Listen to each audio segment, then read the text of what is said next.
Good afternoon, good afternoon, good afternoon, everyone. Welcome to another episode of Spilling Tea. I'm your host, Tiffany Daniels. We are going back to that horrible world known as the JRC, but before we do, the usual disclaimers.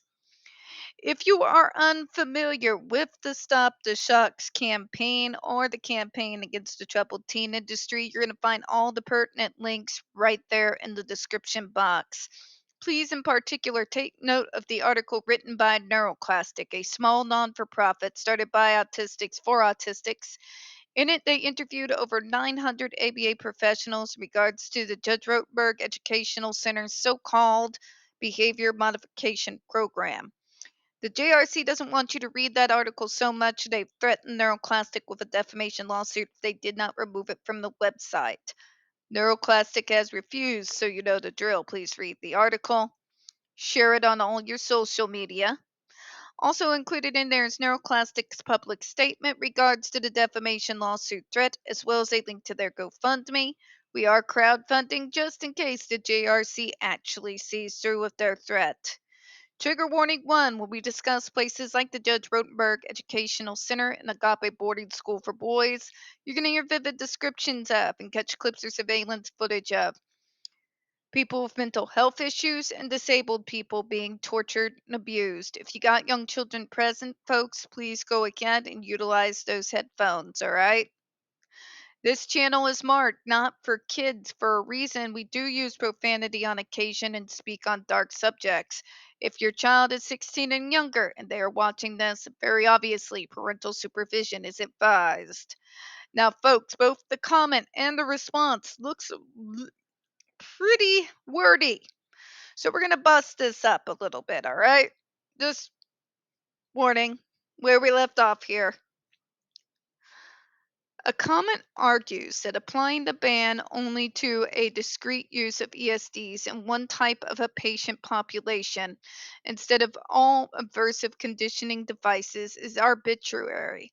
Oh my god, did they literally try to say, but what you want us to go back to the spatulas and we want you to stop using physical aversive therapy, period. It was heavily implied, spelt out even. Seriously? What do we want us to rely back on? I don't know. How about starting with a full functional assessment and building from there, like all the other 49 states in the union do? Crazy talk. The comment specifically outlines several shock aversive products and uses that the FDA is not proposing to ban, including skin shock products for smoking cessation, alcohol and drug addiction, and other bad habits, shock aversives for inappropriate sexual behavior after traumatic brain injury, and shock aversives for non suicidal self injury cutting behaviors. For the love of God. You want to know why this comment was able to be made? It's because somewhere along the line you lost your marbles and refused to go against the JRC head to head by naming their specific device. I'm not saying that any of these other shock aversives for everything that is mentioned here shouldn't come under their own scrutiny. I, for one, do not think that any form of self punishment as a means to make yourself better is ever going to work for any reason. Have we not proven this over the last century or so? Have we not? Again, I will utilize my own generation, the last generation that was under corporal punishment. Did any of that stop our more extreme behaviors as kids? Or did it contribute to those behaviors being more extreme than even that of our predecessors? Food for thought. Stopping violence by means of violence gets us nothing but more violence, more trauma, more lives torn apart. Okay? And maybe that's its own debate on those devices. But the fact of the matter is, those other devices have nothing to do with the actions of the JRC towards its vulnerable population.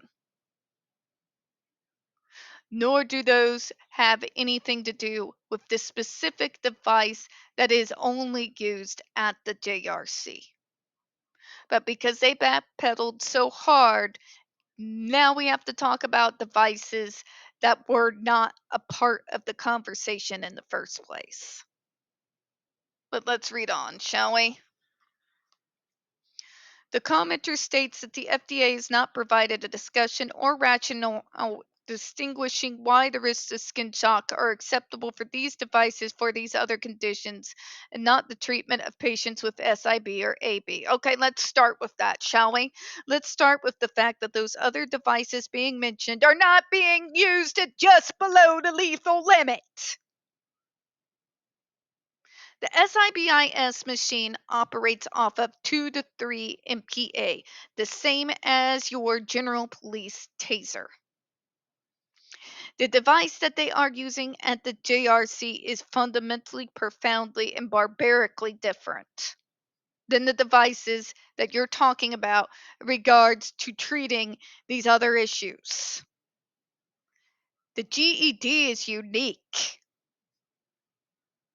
in the fact that it shoots far more electricity to a concentrated area in order to produce pain on the person that it is stuck to.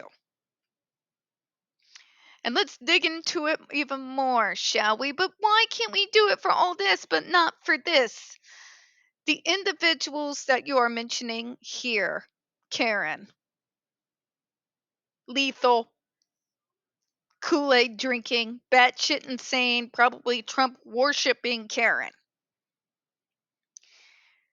is for those other devices. The person who's actually in control and administering said device is the patient, the consumer themselves. They are the ones with the remote that controls those devices. Those devices are not designed to cause as a severe amount of pain as the GED device has been designed to provide to those unfortunate folks who are strapped to one. Okay? You're comparing oranges to a semi truck with 3 trailers. Okay? You can't throw those in and say, but why can we do it for this but not for this? Because completely different situations. The device those patients are using are not just below the lethal limit. The individuals on those devices control said devices and when they go off. Those poor folks strapped to a GED, however, do not control the devices nor have any say in when they go on or off.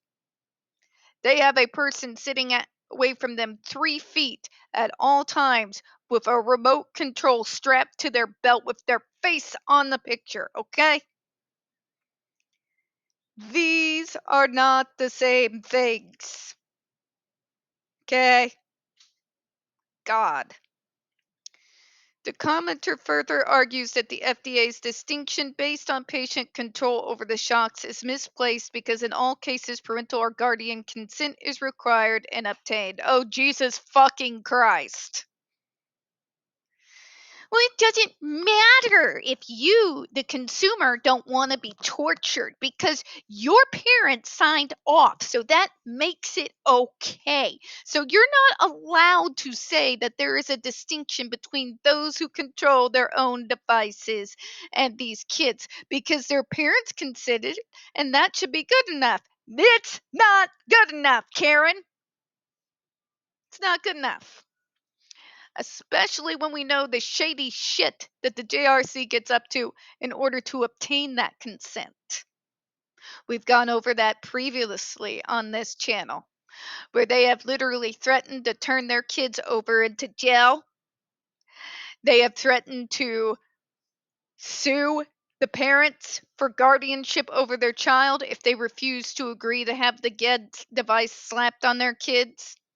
You even have situations where the JRC actually maneuvered around the parents and got judge consent from the Massachusetts courts behind the parents' backs.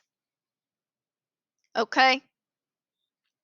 My parent agreeing to something that is not being applied to them is not the same as me consenting to something in my treatment plan.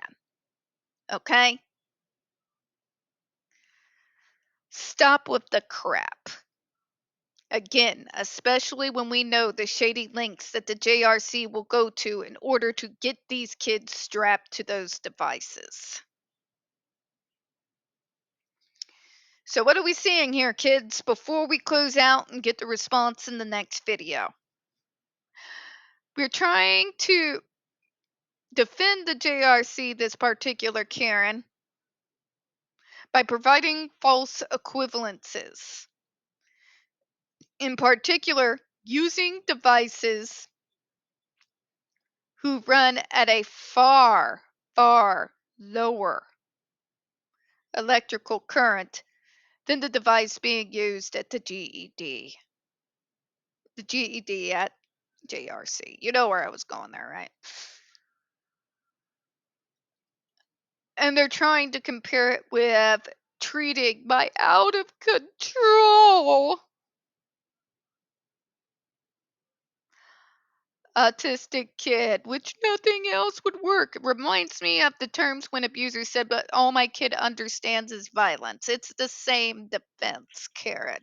It's the same defense. Just because the individual that is producing that abuse wears a fucking lab coat does not mean it's not the same thing, or it's not the same argument. Okay? Parental consent in regards to use a torture device on the kid doesn't help us any, does it? And it doesn't matter if they don't control their own device because the parent consented. You realize by making this argument, you make your all selves sound more monstrous, not less, right? You understand how that's worse, right? Because you are now painting the parents with the same brush as yourselves.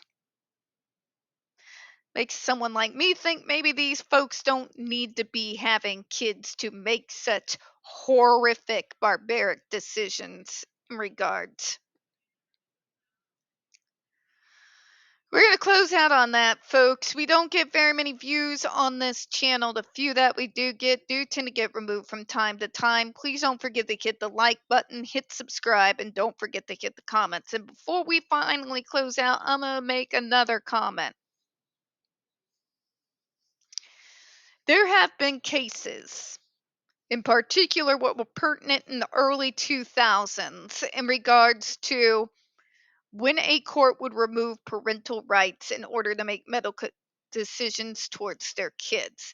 Usually, this was in regards to kids who were in the Christian Science families.